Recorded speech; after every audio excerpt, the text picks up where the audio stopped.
Welcome to All Scale Slot Cars. I'm Dennis, and if you've been a follower of my channel over the past few years or however long, you've you've known this track. I call it Circuit of the Arc, and it's been set up, and I love it. I absolutely love it as much as the first day that it was set up years ago.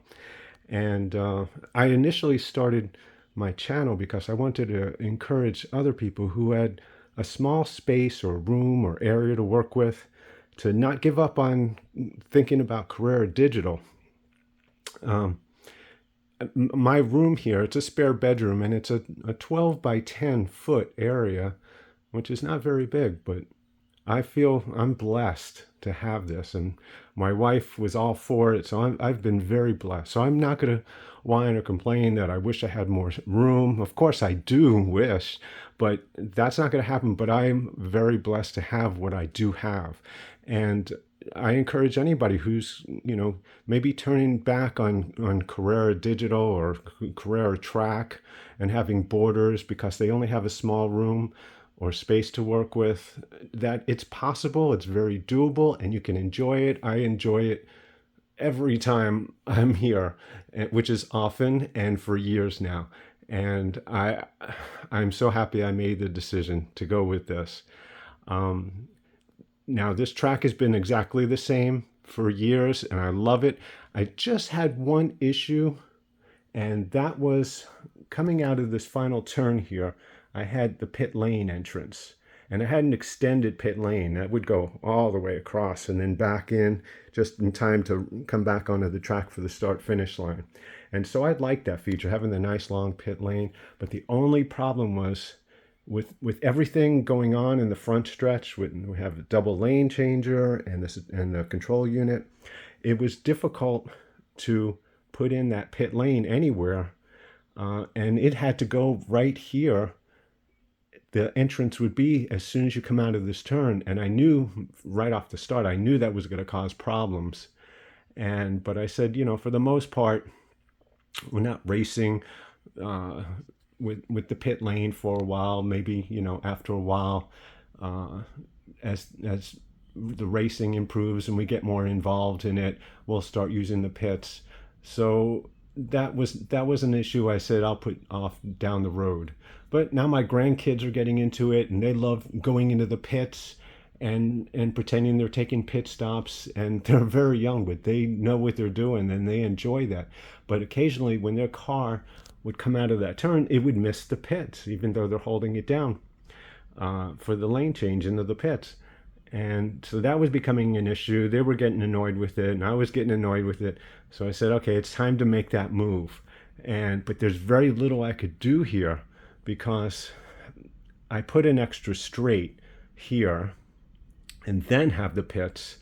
But then the only issue, everything here became more tight to where now I would have, the straight coming in, then the pits, and then I would have to put this.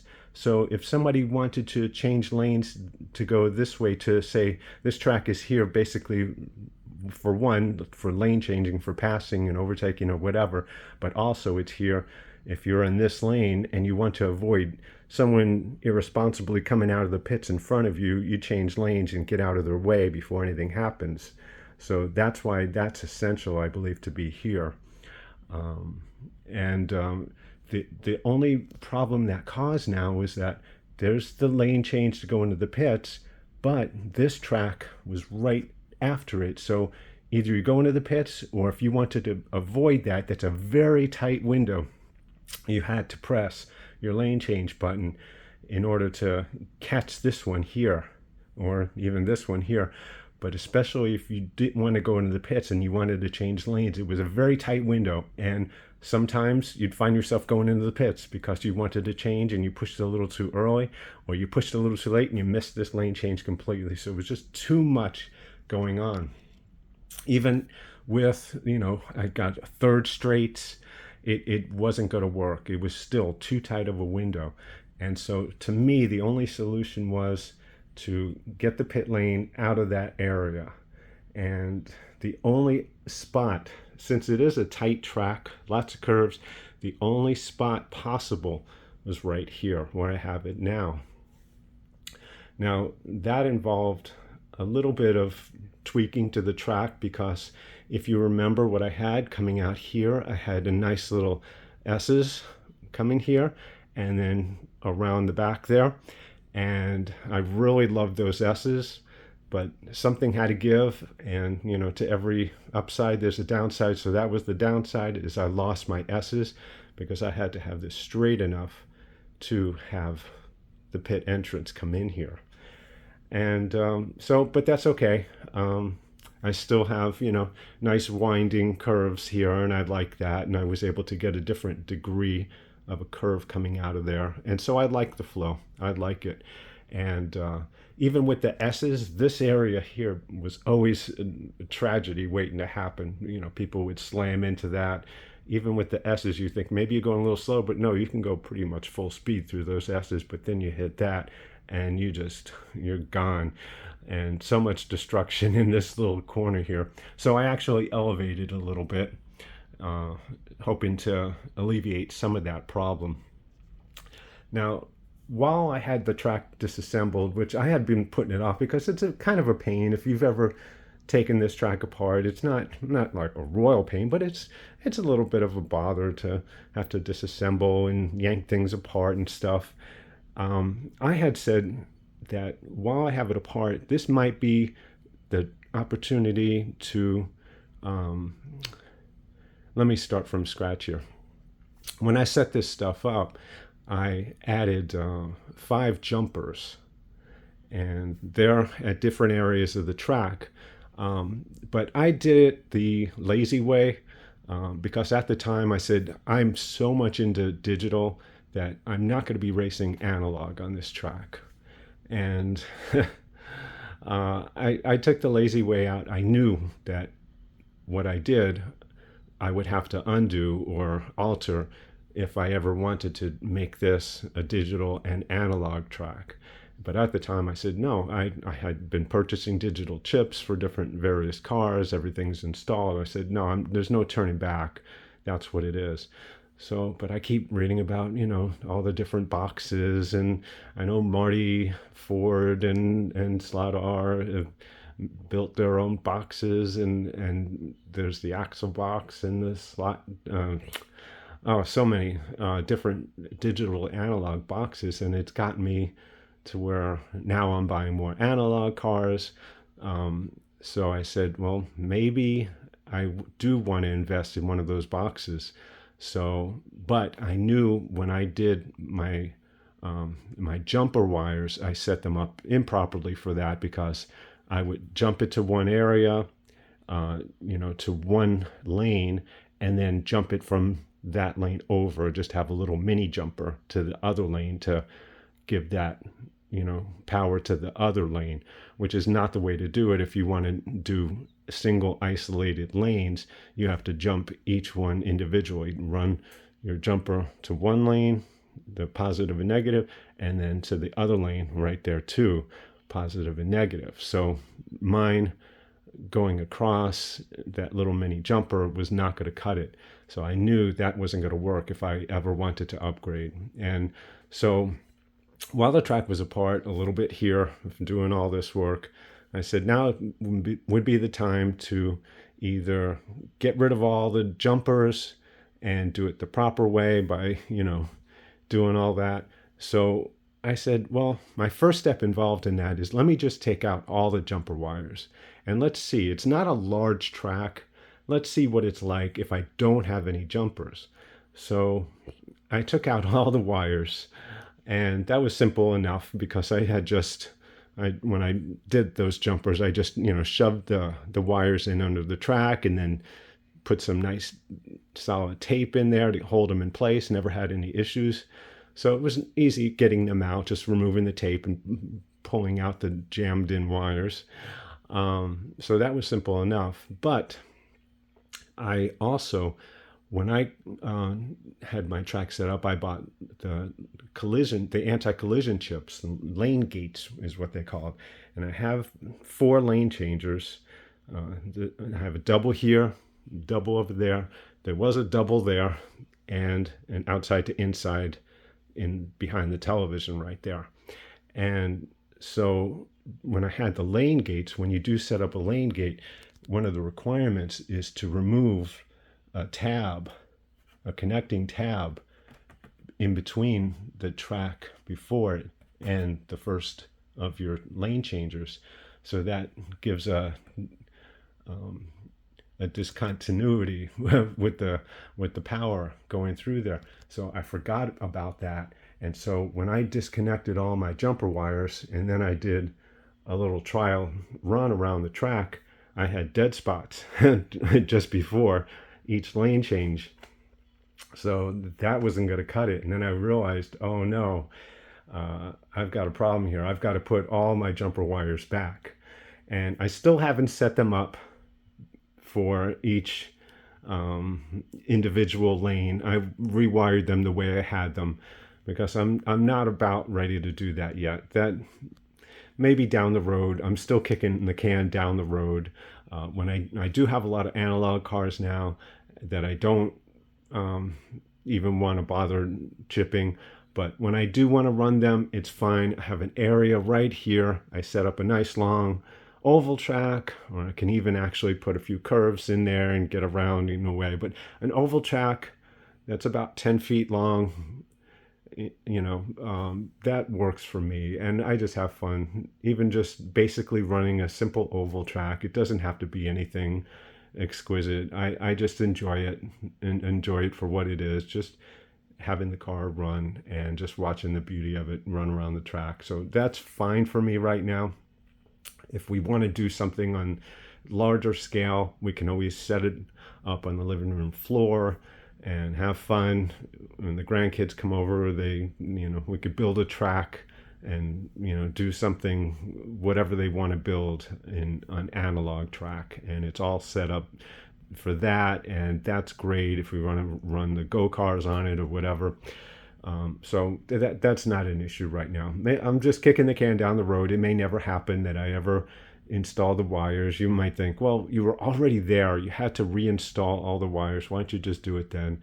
But I didn't. And it's just one of those things. But I'm happy. It's good. So, yeah. And also, when I took everything apart, I said, okay, now is my chance to solve a couple of issues that I was having. Now, primarily that double lane changer right there, that was not working from the inside to outside. It just failed to work. I don't know if it was a problem with the lane gate. I don't know if it was a problem, something getting jammed in there. But I said, okay, now's the chance to make a little tweak there too. Now I did have a lane changer back there, a double lane changer. And now with the pits being over here, I thought there's too much lane changing going on coming into the pits.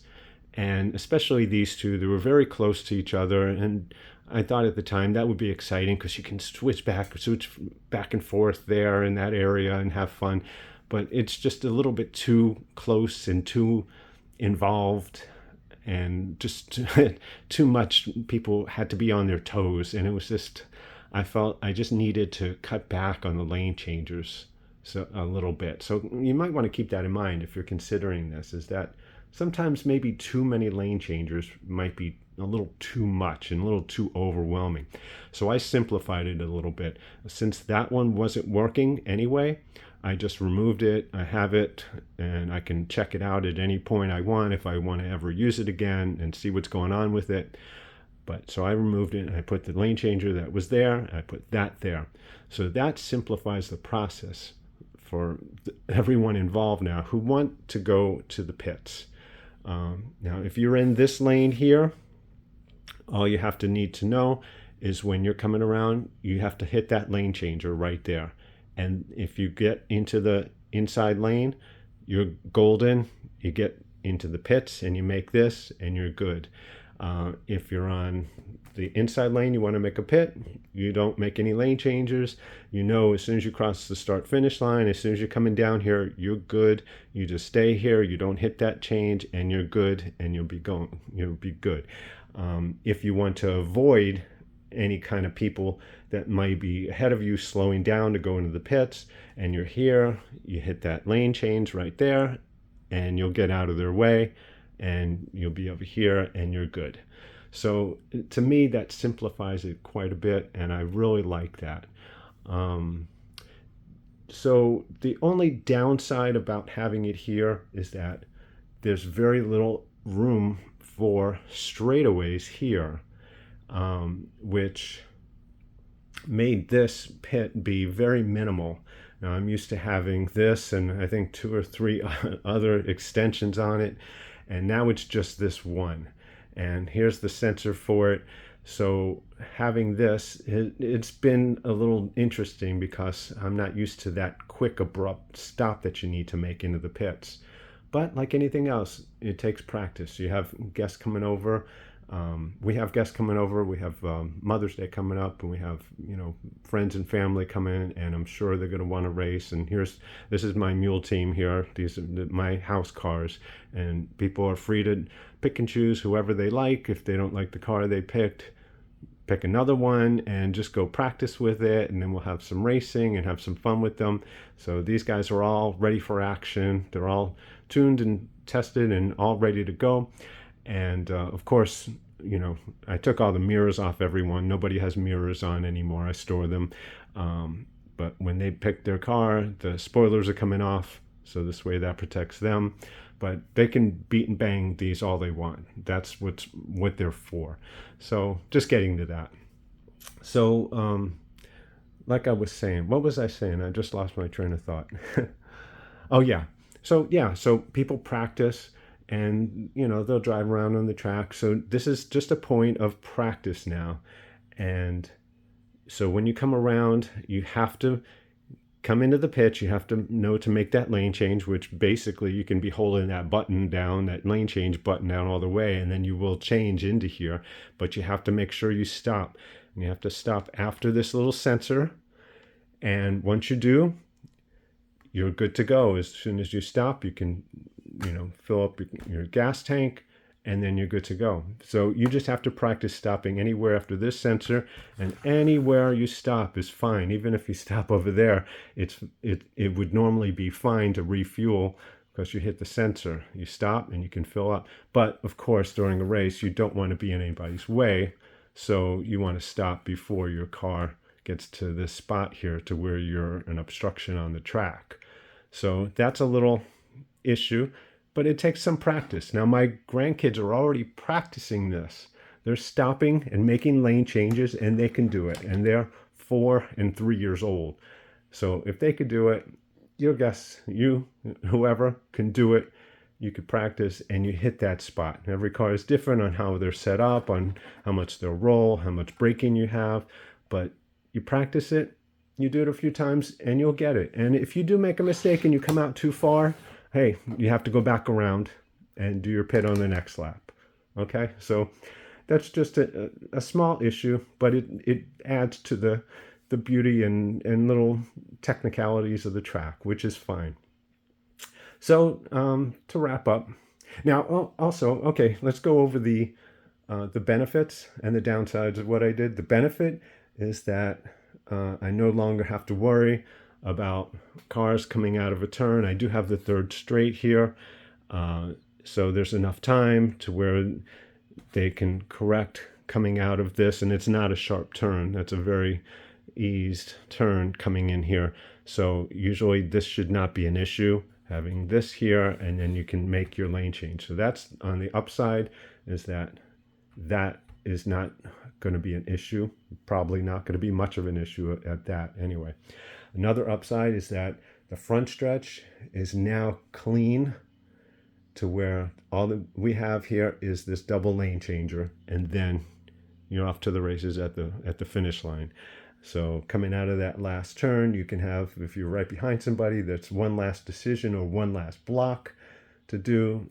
If you're in that position, either in front or behind, it's a great little feature to have. And even on every lap, it's just a nice, clean front stretch. Just that one lane change followed by the start finish line. So I really like that. It was just too busy having the lane change, the pit lane and the start finish line all together, and it was just too much. And I really like this. I like the cleanliness of it. Also, another upside is the feature that you have here. You could see your car in the pit as you stopped. It was basically in the same spot, but it would be behind the wall. Now you kind of get a glimpse of like being in the pit with your car. You can see it. It's more there for you. I don't know how to explain it, but I really like that. Another feature of doing this is that even though I lost the S's, it gave me some space here, and it's reachable space. And here, like you see, I have my house cars set up. Typically, they're not going to be there, and I'm not much of a scenery guy. Maybe in the future, maybe as my grandkids get older and they want to invest some time and build some stuff, they're more than welcome to put some stuff out there. But for me, I have my minimal scenery. I have the arc. This is the circuit of the arc. If you saw my first couple of videos, you'll know my whole story, so I'm not going to get into that. This has been a long video as it is. But I have that, and I have some animals wandering around the track, enjoying, like that that giraffe over there peeking his head in, checking out the races.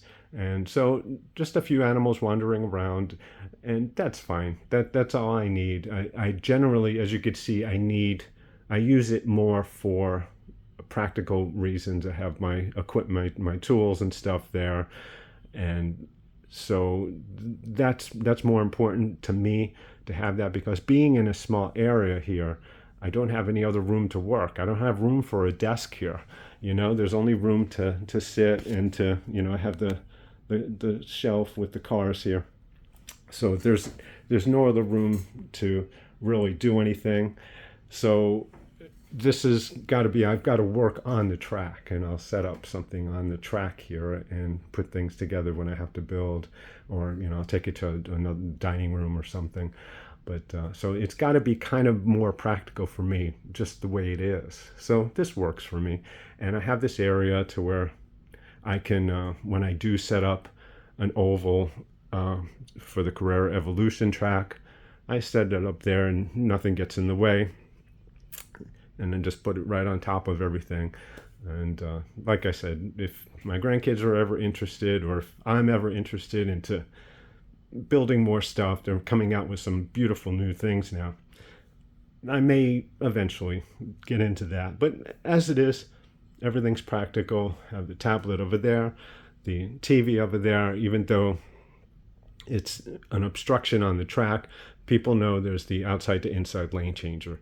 And you could judge by what's going on, where you make your pass or make your move back there. And that's the only obstruction. But I do really like that. I like that on the track, to where as you're racing and you're going around that turn, you can quickly see where you're at. You're not having to look away up on the wall somewhere. It's right there. You can't miss it. You're kind of following your car around, and you're right there as you go around the back. And I like that. So I'm not going to move that. It's never been an issue. Nobody has any problems with it. So that's it. Just a quick update on what's happened. And and enjoy your week, and happy Mother's Day to your mothers, wives, girlfriends, everyone, daughters, and enjoy your slot cars. And thank you for watching.